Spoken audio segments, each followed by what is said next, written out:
Welcome back. I'm really excited to be here. I hope that you're all safe and healthy still. And we're going to take it a little bit further today. I'm Melinda Jennis, and my family is now calling me very fondly the Life Skills Mama. But actually, I'm a licensed physical therapist. However, I will tell you that you do not have to be a physical therapist to do this stuff. This is, being a physical therapist has not helped me to be a better mother. Being a mother has helped me to become a better physical therapist because my son has taught me so much about how to modify and what to do in order to help him to meet his goals. So the first thing that he wanted to do when we talked about goals was he wanted to make a cup of hot chocolate by himself. I'm going to show you how we modified this at first, but I want you to understand that we took this step by step by step. This was not done all together, because if I would have had him done every single step of this in one thing, we would have both fallen apart. So a lot of times we just take something step by step. Now, the first thing that we had to do was Jacob had had a stroke, and so the left side, his left hand, was a little bit weaker than his right. And so grabbing and doing things weren't, it was a little bit more difficult for him that way. And so what we did was we got him a cup that had his own name on it. And what was great about this cup is that inside of it, there's two little flags. What we had him do was only fill it up to the flags, because that gave him quite a bit of room at the top where we weren't going to be spilling and, to put the hot chocolate in, things like that. We needed some sort of a marker. And we took it over to the microwave. And the microwave, what we would do is he would take it over here like this. He would fill it up and take it over and push the microwave and get it open. Put it into the microwave, and he would be able to close it. Now, of course, he didn't do it as well and smoothly as I'm doing it, so just so you know. Carrying it both hands like this, over to there. Sometimes I would go ahead and open the door for him at first, so we didn't have to mess with all of that while he was trying to hang on to things. So again, have him do just, your child do just little pieces at a time so they can be successful, and then add more to it. So here I would have opened up the door, but he could have pushed the buttons, and what I had was a little sticky on here that said 130 start. And then what he could do was he would use his hand and he could press 130 start once he closed the door and got the cup in there. So we would always just keep that on the outside of the microwave so that he could remember how much he should put it in there for. Now, what I need you to do though is every microwave is different.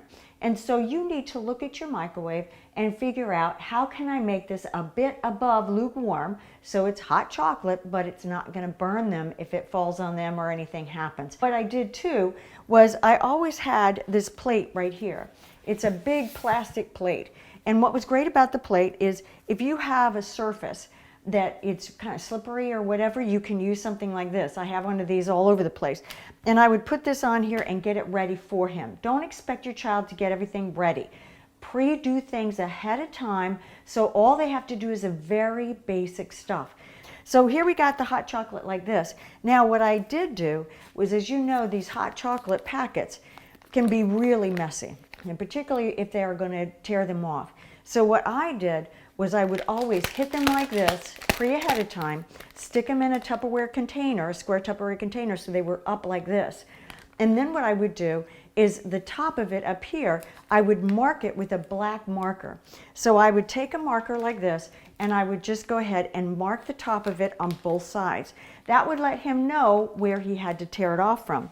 And then I would take a pair of scissors, and I would just snip a tiny, tiny bit on the side. And this helped him to be able to take this and open it up extremely easy up on the top. And here's Jake again, and he's going to be helping us out by demonstrating this. And here he took it out like this, closed it up, he put it on the plate like that, and he took the hot chocolate out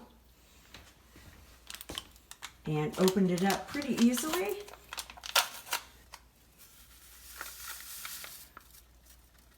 Now, it didn't look this good when we were first doing it because it was pretty much all over the place.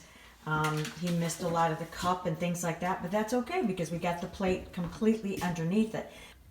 Now, the cool thing about this little stir is the fact that when you take it like this and you take it out like this, it everything comes off of it. He just put it over here and we were done.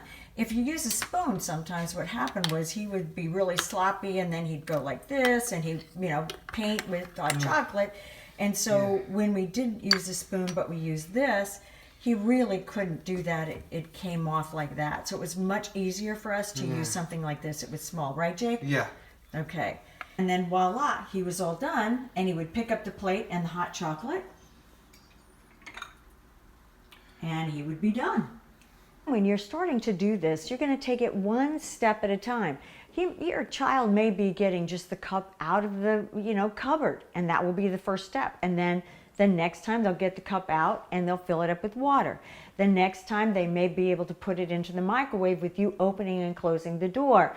You may be setting the timer at first, just because it might be too overwhelming.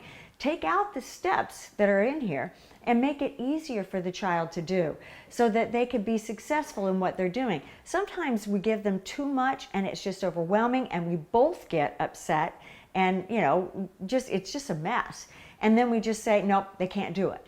But if you take it small, you put in some things for yourself, like the plate, so it's not all over the place. You kind of pre-cut your hot chocolate packets. You use that little whip rather than a spoon. Things like that can make it a little bit less messy. And then you'll start to pull those things away so that they can start to do it all by themselves. I mean, now Jake has been independent making hot chocolate for quite some time. He doesn't need anything. I mean, he uses a spoon. He doesn't need a plate. He doesn't need a small plate. He doesn't even need me to pre-cut the packages, for anything. I mean, he does everything by himself by tearing it. So eventually they'll get completely independent, but give them some time. Take it step by step by step. Take away the hard steps, the hard things that are a little bit more frustrating at first. Make it real easy. Give them the small, easy steps at first, and then slightly add to it over time. You'll get the child independent with what they're doing.